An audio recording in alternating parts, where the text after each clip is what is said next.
देखो, हमने कल क्या पढ़ा था कि आत्मा अगर पुरुषार्थ करे तो कर्म का उदय होने पर भी वो कर्म बिना फल दिए चला जाता है। अब यह पुरुषार्थ की बात आई है तो पुरुषार्थ का क्या मतलब है? पुरुषार्थ मतलब बेसिकली देखो, दो शब्दों से मिलकर बना है, पुरुष और अर्थ। पुरुष का मतलब होता है आत्मा, यानी कि मैं, और अर्थ यानी कि हेतु। तो अपने हेतु यानी अपने कल्याण के लिए, अपने प्रयोजन के लिए जो भी कार्य किया जाता है, अब वो कार्य का मतलब वो क्रिया नहीं है ना? कार्य का मतलब क्रिया नहीं है और ना ही वो कर्म है। कार्य का मतलब है कि अपने प्रयोजन से जो होता है वो पुरुषार्थ है। और अपने प्रयोजन क्या है? कि सुखी होना। अपना प्रयोजन क्या है? कि सुखी होना। और सुखी होना मतलब कौन सा? ये जो बाहर में लोक में जो सुख होना दिखता है वो सुखी होना नहीं, बल्कि जो मेरे परमात्म स्वरूप में जो आनंद विराजमान है ना? आनंद जैसा मेरा जो स्वभाव है, उसकी पर्याय की प्रकटता, उसका नाम है सुखी होना। अतीन्द्रिय आनंद, अनंत आनंद का प्रकटपना। ठीक है ना? तो उस अनंत आनंद के प्रकटपने के हेतु, ठीक है ना, जो पुरुषार्थ किया, ठीक है, यानी कि बेसिकली अगर हम बात करें तो सच्चा पुरुषार्थ तो आत्मलीनता ही है। लेकिन आत्मलीनता के लिए भी जो पुरुषार्थ है उसे भी हम पुरुषार्थ कह देते हैं। यानी कि जो निर्णय है, जो भेद विज्ञान है, जो ध्यान है, जो चिंतवन चल रहा है, वो भी पुरुषार्थ ही कहा जाता है। ठीक है ना? क्योंकि यदि हम सिर्फ आत्मलीनता को या आत्मा में रमणता को ही पुरुषार्थ बोलेंगे तो फिर तो कहना चाहिए कि जो साधक अवस्था में है ना, जब शुद्धोपयोग में जीव नहीं है तो फिर उनका पुरुषार्थ पुरुषार्थ नहीं माना जाएगा, है ना? क्योंकि साधक अवस्था में जो ज्ञानी जीव हैं वो तो शुद्धोपयोग के अलावा जो काल है, यानी शुद्ध परिणति का जो काल है, उस काल में भी वो पुरुषार्थ करते रहते हैं। उनका पुरुषार्थ निरंतर जारी रहता है।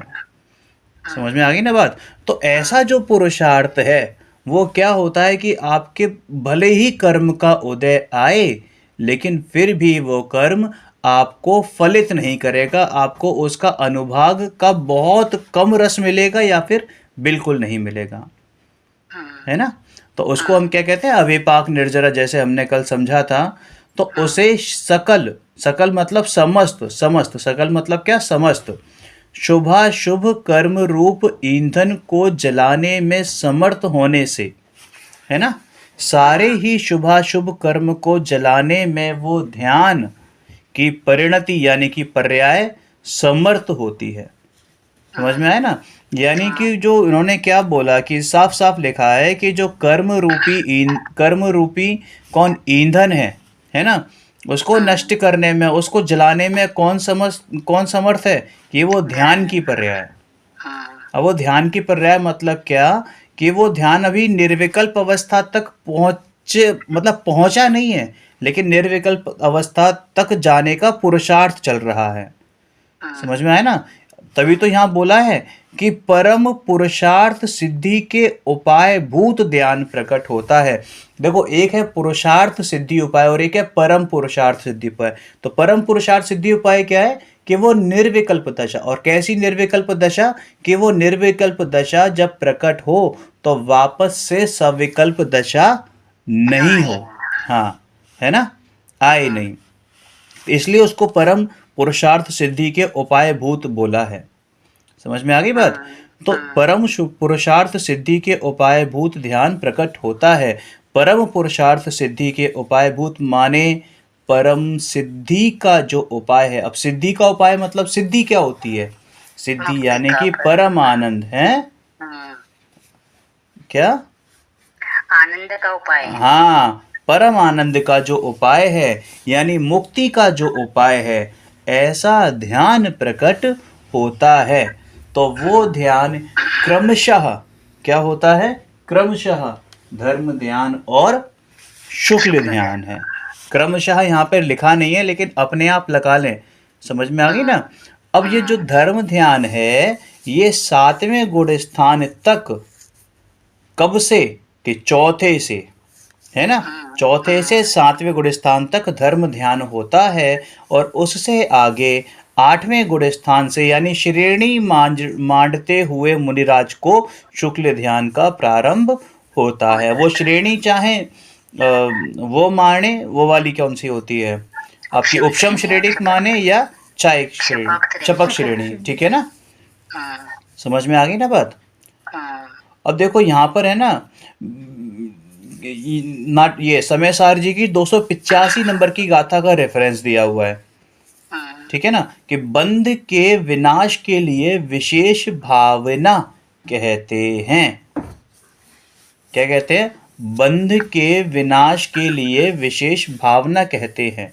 तो बंध का विनाश माने क्या, कि जो आत्मा में, ये बंध का विनाश मतलब ये द्रव्य कर्म की बात नहीं है, द्रव्य कर्म की बात नहीं है, ये भाव कर्मों की बात है, यानी प्रत्येक आत्मा की बात है बेसिकली, यानी द्रव्य कर्म, भाव कर्म और नौ कर्म से रहित जो परमात्मा स्वरूप है मेरा, ठीक है ना, उसकी बात है। तो ऐसे जो आत्मा में जो मोह राग द्वेष है, आत्मा में मोह राग द्वेष का मतलब ऐसे नहीं कि वो आत्मा में, आत्मा का स्वभाव हो गए हैं, लेकिन ये अज्ञान अवस्था में जीव उनको अपना माने बैठा है, इसलिए इसलिए उसको बंध कहा गया है ना। तो ये है वास्तविक बंध, आत्मा का वास्तविक बंधन तो ये मोह राग द्वेष है, और इनका विनाश करने के लिए, क्या, इनका विनाश करने के लिए, ठीक है, और उधर इसके साथ में कर्म भी अपने आप वैसे ही खिड़ते हैं, चले जाते हैं। मतलब क्या, देखो जो भाव कर्म, अब यहाँ जो एक तरफ तो मोह राग द्वेष लिया है और एक तरफ द्रव्य कर्म लिया है, लेकिन यहाँ पर द्रव्य कर्मों को सिर्फ कर्म की संज्ञा दी गई है, और भाव कर्म को क्या बोला है, मोह राग द्वेष। तो मोह राग द्वेष का जब अभाव होता है तो उसमें ये जो कर्म है इनका खिरना क्या होता है, निमित्त बनता है। समझ में आ गई ना बात। तो फिर तो विशेष भावना कहते हैं, मतलब ये जो भाव है वो कैसी भावना, कैसी है, विशेष भावना है, क्योंकि इसमें विशेष भावना होती है तब वो ध्यान प्रकट होता है। समझ में आया। भावों में विशुद्धि जब बढ़ती है तब। हाँ, जब भावों में विशुद्धि, अंदर अंतरंग में विशुद्धि बढ़ती जाती है। समझ में आई ना बात। अब ये जो देखो धर्म ध्यान की बात थी, धर्म ध्यान तो हमने कल डिस्कस, कल भैया वही तो आया था ना कल। हाँ, जो मैंने बोला था इसकी कषायों की हानि और इसका, बिल्कुल बिल्कुल बिल्कुल तो बिल्कुल, उसका मेरा मतलब वही था, हानि मतलब वो कम होते जाती है, हाँ, बढ़ती जाती है, और हाँ, शुद्धि की वृद्धि मतलब विशुद्धता अपने अंतरंग की जब बढ़ती जाती है। बिल्कुल बिल्कुल बिल्कुल, ठीक है ना। अब देखो इसको ध्यान से सुनना, सिर्फ ये एक या दो लाइन है, लेकिन ये बहुत ध्यान से सुनने वाली बात है। इनको हम अपने ध्यान के स्वरूप में प्रैक्टिस भी कर सकते हैं, है ना। डेली कम से कम 10-12 बार अगर हम इसकी प्रैक्टिस करें तो ये अपने अंतरंग में सिमट जाएगी, मतलब रट जाएगी। क्या, कि मैं सहज शुद्ध ज्ञानानंद एक स्वभाव हूँ, निर्विकल्प हूँ, उदासीन हूँ, मैं निरंजन निच शुद्धात्म का सम्यक श्रद्धान हूँ, सम्यक ज्ञान हूँ, सम्यक अनुष्ठान रूप निश्चय रत्नत्रयात्मक निर्विकल्प समाधि से उत्पन्न वीतराग सहजानंद स्वरूप सुखानुभूति मात्र लक्षण से स्वयं संवेदन ज्ञान से गम्य हूँ। समझ में आया। देखो एक एक शब्द अगर हम इस पर गौर करें तो ये हमारी विशेषता बताता है। सहज शुद्ध, कैसा, मैं सहज शुद्ध, सहज शुद्ध का मतलब क्या, कि किसी कारण से शुद्ध नहीं हुआ, कि अशुद्धता थी उसका अभाव करके शुद्ध नहीं हुआ। मैं कैसा शुद्ध हूँ, सहज शुद्ध, सहज का मतलब होता है अपने आप ही, यानी त्रिकाली शुद्ध हूँ। कैसा हूँ, त्रिकाली शुद्ध हूँ। ज्ञानानंद एक स्वभाव हूँ, मेरा स्वभाव कैसा है, ज्ञान और आनंद का है। समझ में आया। निर्विकल्प हूँ, ये सब जो बातें आ रही हैं ये ध्रुव स्वभाव की बातें हैं, ध्रुव की बातें हैं, एक टंकोत कीण ज्ञायक भाव की बात है ना, उस कूटस्थ परमात्म स्वरूप की बात है। समझ में आया ना।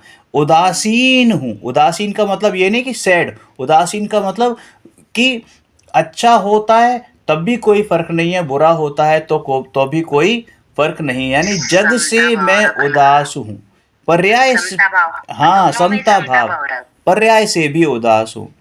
मैं निरंजन, निरंजन का मतलब क्या, मैल रहित, है ना। अंजन मतलब मैल और नि मतलब नहीं, तो मैं निरंजन निज शुद्धात्म का, क्या लिखा है, निज शुद्धात्म का सम्यक श्रद्धान, सम्यक ज्ञान तथा सम्यक अनुष्ठान रूप, अनुष्ठान का मतलब होता है लीन होना, बैठना, अनुष्ठान का मतलब चारित्र। क्या होता है, बैठना, है ना। तो सम्यक अनुष्ठान का मतलब अपने में बैठना, अपने में लीन होना, यानी सम्यक चारित्र।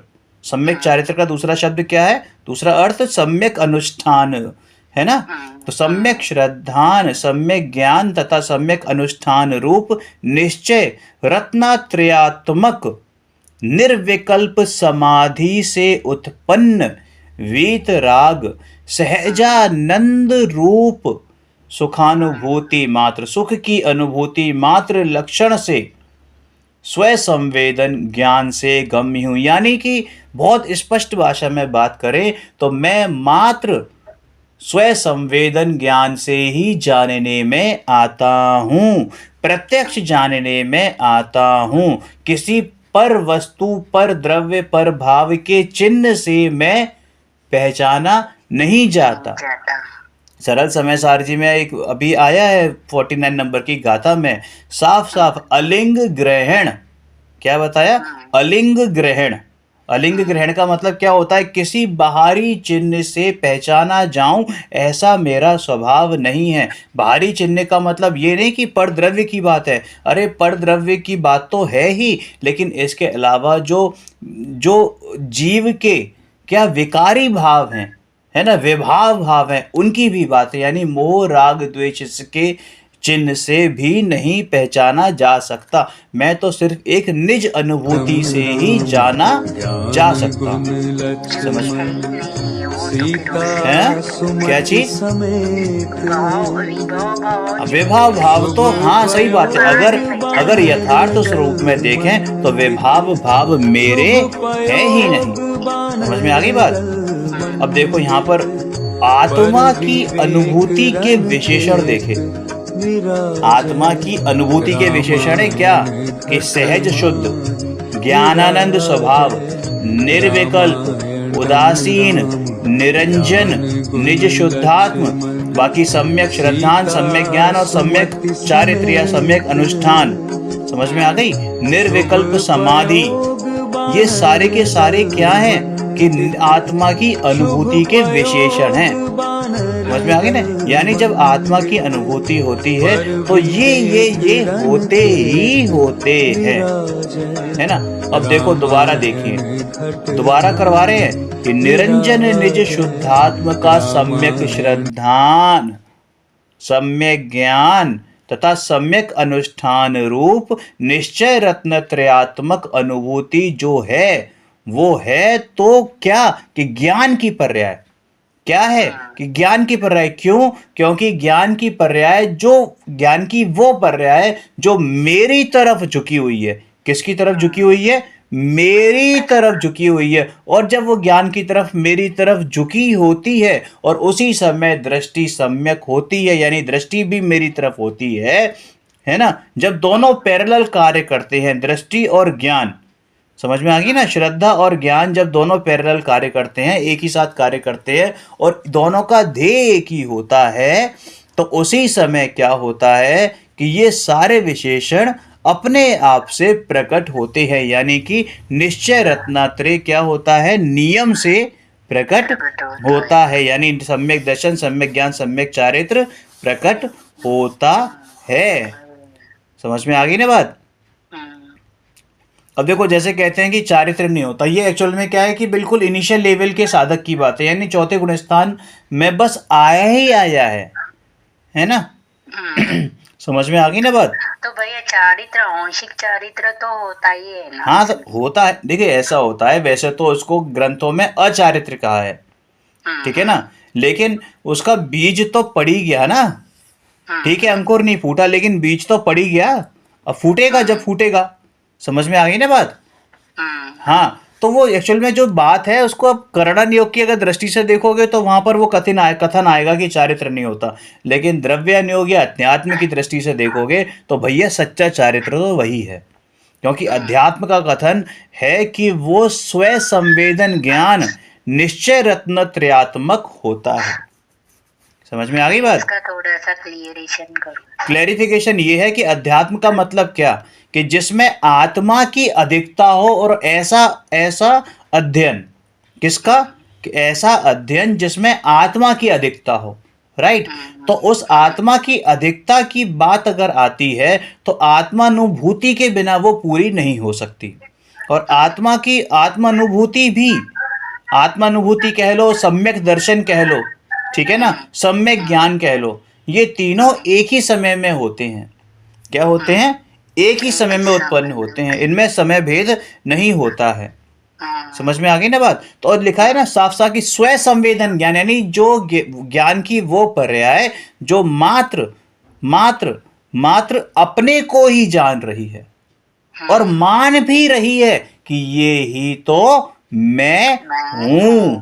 समझ में आ गई ना बात। हम जान, इस समय भी हम अपने आप को ही जान रहे हैं, लेकिन ये जानने में आ कौन रहा है ये नहीं मालूम। समझ में आ गई बात।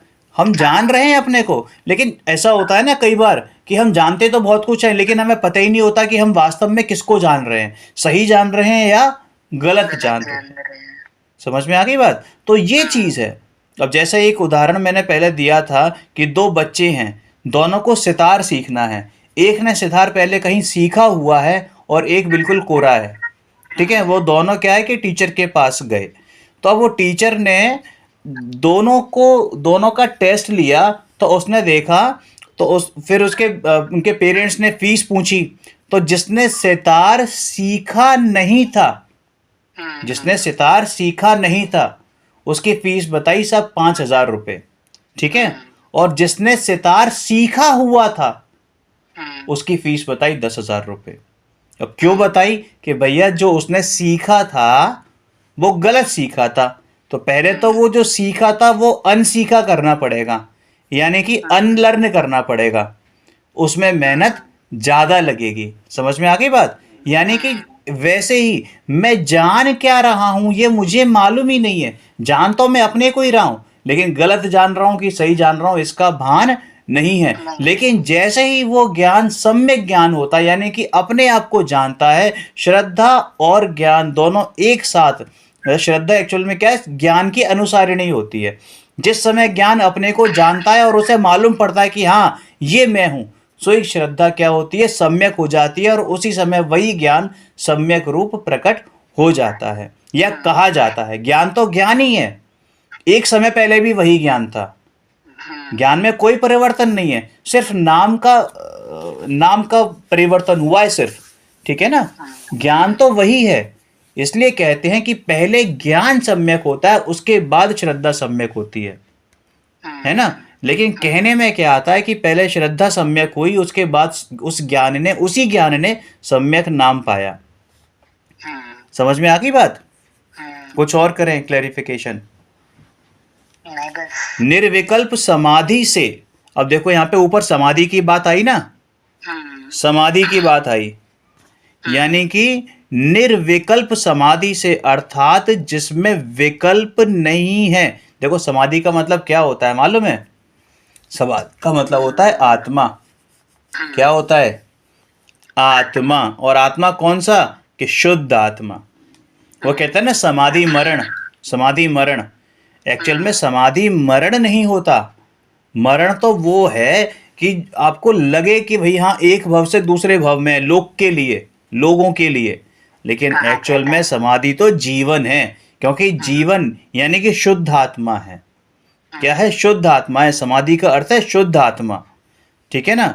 तो उस शुद्ध आत्मा में लीन होना वो निर्विकल्प समाधि है। समझ में आ गई बात।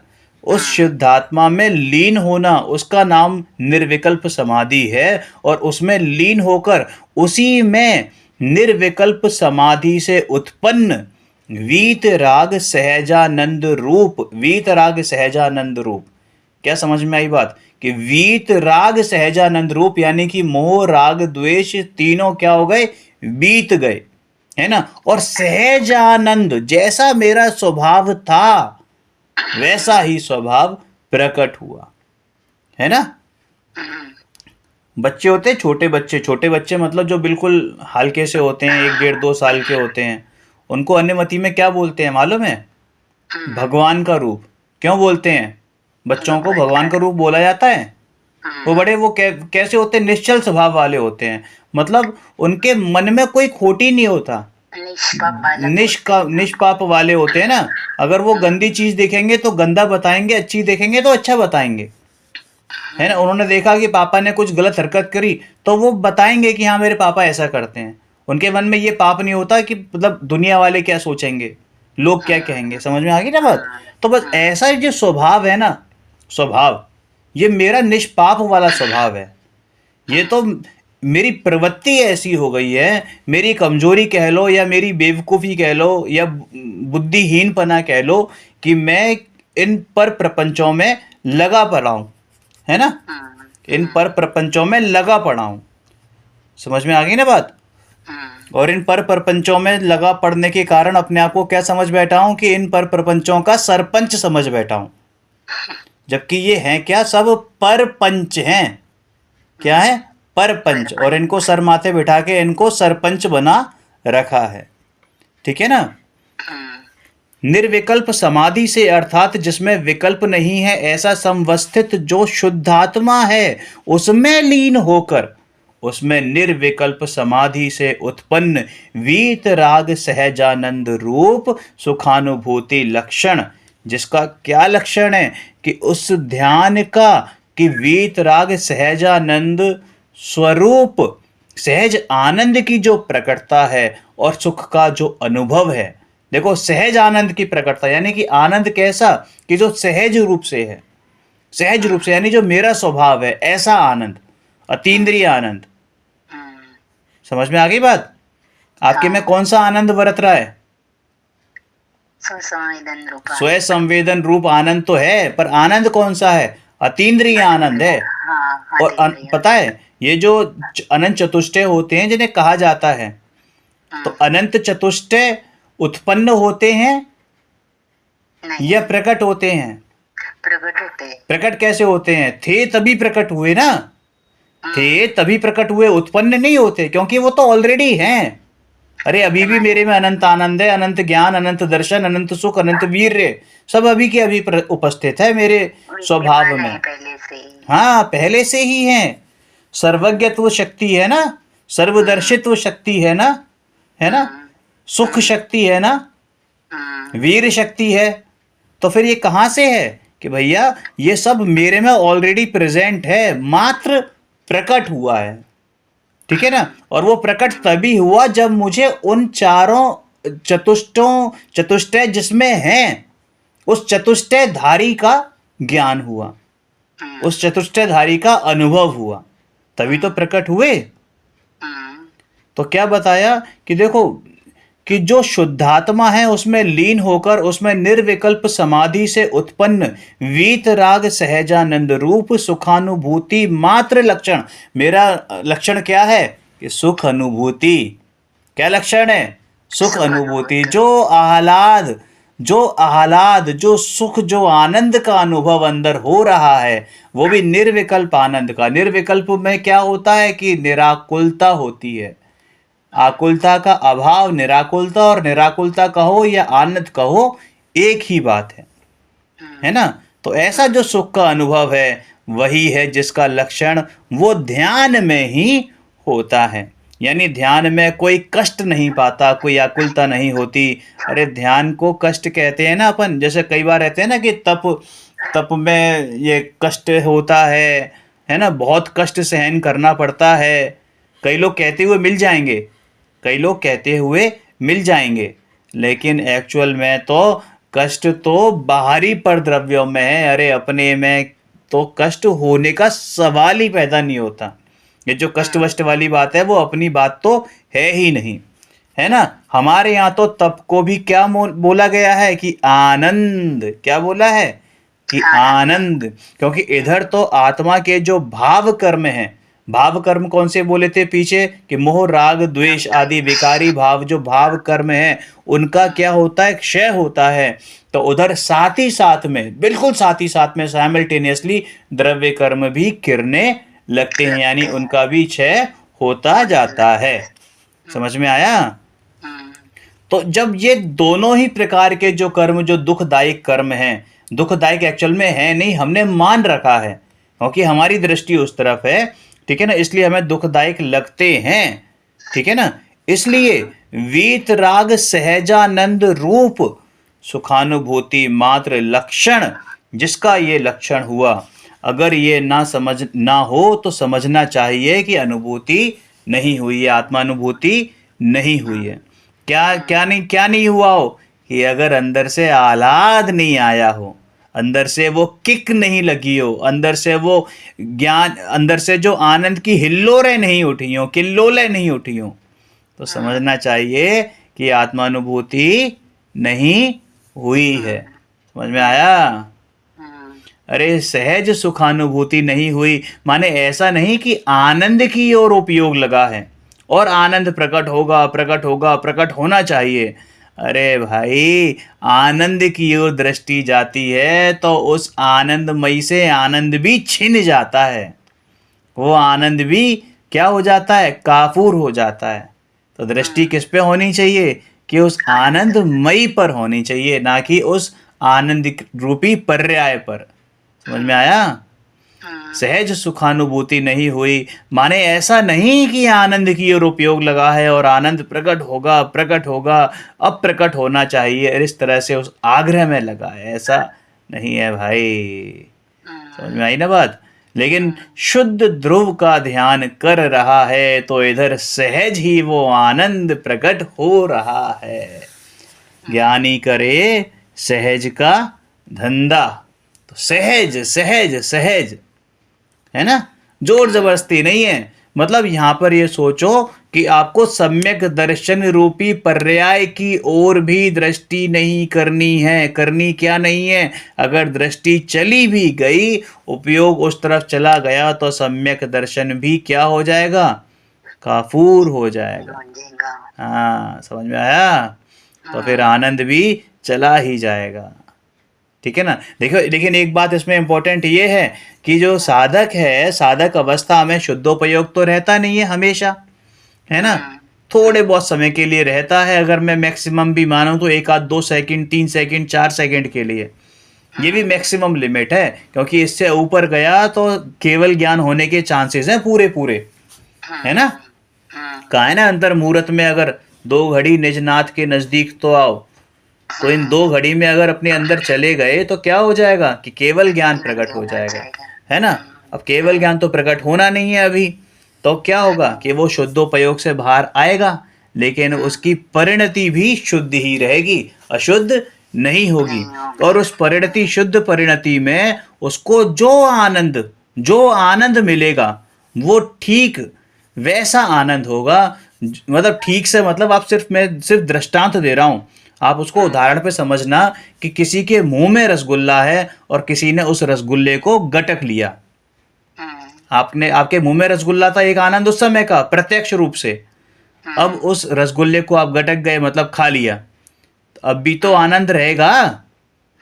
किसका रहेगा कि वो रस अंदर था, उसका आनंद लिया जा रहा है ना। तो वो जो आनंद है, यानी वो जो आत्मानुभूति का जो आनंद है, वो शुद्ध परिणति में भी जारी रहता है।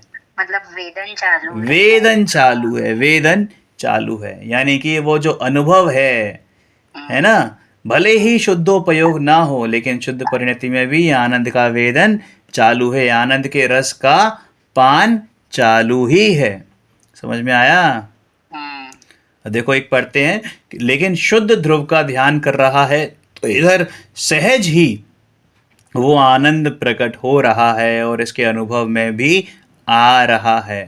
अनुभव में माने ज्ञान में आ रहा है। कौन, कि वो आनंद आनंद आनंद, है ना। अब वो आनंद ज्ञान में आ रहा है, लेकिन वो आनंद को कैसे नहीं देख रहा? अब वो ध्येय स्वरूप नहीं देख रहा, वो मात्र ज्ञान स्वरूप देख रहा है। क्या देख रहा है? ज्ञान स्वरूप देख रहा है, यानी कि वो ज्ञेय बन के ज्ञान में आ रहा है। कैसे आ रहा है? ज्ञेय बन के ज्ञान में आ रहा है, क्योंकि ध्येय तो एकमात्र मेरा शुद्ध आत्मा ही है। समझ में आया? अरे लक्षण जिसका ऐसे स्वयं संवेदन ज्ञान से, इस स्वयं संवेदन ज्ञान के विशेषण देखे ना, कितने सारे विशेषण है। अरे परिपूर्ण अवस्था वाला हूं, कंप्लीट हूं। समझ में आया? मेरे में तो अब केवल ज्ञान की पर्याय की भी जगह नहीं है, इतना घनपिंड हूं मैं। सम्यक दर्शन की पर्याय की तो बात ही छोड़ दो। मेरे में तो सुगाजी जी कहते थे कि मेरे में तो अब केवल ज्ञान की पर्याय की भी जगह नहीं है, कहाँ संभालूंगा, मैं तो अपने में परिपूर्ण हूँ। जैसे कलश होता है ना, वो जल से पूरा भर दिया गया हो, अब एक बूंद का भी उसमें अवकाश नहीं है, बस इसी का नाम परिपूर्ण अवस्था है। बोले ना, मैं हूँ अपने में स्वयं पूर्ण, पर की मुझ में कुछ गंध नहीं। बस ऐसे ही मैं अपने में स्वयं पूर्ण हूँ। अरे भाई, ये केवल ज्ञान की पर्याय तक की जगह नहीं है मेरे में, है ना। ऐसी परिपूर्ण अवस्था माने मेरे में कोई कमी नहीं है अभी के अभी। और ये उसकी बात नहीं है जो केवल सम्यक दृष्टि है, ये हर की प्रत्येक जीव मात्र की बात है कि मेरे में अभी के अभी परिपूर्ण हूँ। क्या हूँ? परिपूर्ण हूँ। समझ में आया? मैं सब प्रकार से संपूर्ण हूँ, परिपूर्ण अवस्था वाला हूँ। मैं राग द्वेष मोह क्रोध मान माया लोभ पंचेंद्रिय विषय व्यापार मन वचन काय व्यापार भाव कर्म द्रव्य कर्म 9 कर्म से सदा सदा सदा रहित हूँ, निराला हूँ। है ना। 9 कर्म ख्याति लाभ इत्यादि ये आगे और हैं, पर मुझ में नहीं है, मुझ में नहीं है। मुझ में होंगे, कहीं भी होंगे, बट मुझ में नहीं है। समझ में आया? अब तो कोई प्रश्न नहीं है ध्यान का? नहीं। चलो फिर भैया, ओम। ज्ञान में ज्ञान होता है, ज्ञान में ज्ञेय कहाँ होता है? हम तो उसको ज्ञेय देखते हैं, लेकिन वास्तव में देखा जाए तो ज्ञान में ज्ञान ही होता है। ज्ञान में ज्ञान ही होता है। वो आपको किसी न किसी भाषा में समझाना पड़ेगा ना, किसी न किसी भाषा में समझाना पड़ेगा, इसलिए उसको भाषा के रूप में उसमें गे लिया है। लेकिन यहाँ पर सब समझदार हैं, उनको मालूम पड़ गया कि भैया गे मतलब ज्ञान। अब गे, क्योंकि ज्ञान में अगर सूक्ष्म रूप से देखें तो ज्ञान में तो गे कभी आते ही नहीं है। ज्ञान ये तो पढ़ते आए हैं हम, चौथी ये खत्म होने वाला है, अभी तक यही तो चल रहा है कि भैया ज्ञान में गे कभी झलके ही नहीं। क्या झलका? मात्र ज्ञान झलका। समझ में आया? लेकिन वो जो ज्ञान है वो उस ज्ञेयाकार रूप नहीं, लेकिन उस जैसी आकार वाला अंदर झलका है। तो हमें क्या लगता है कि वो गे है। हमें क्या मतलब, जो गे लुब्ध जीव है ना, जो गे लुब्धता में व्यस्त हैं, उनको ऐसा लगता है कि ये गे झलक रहे हैं।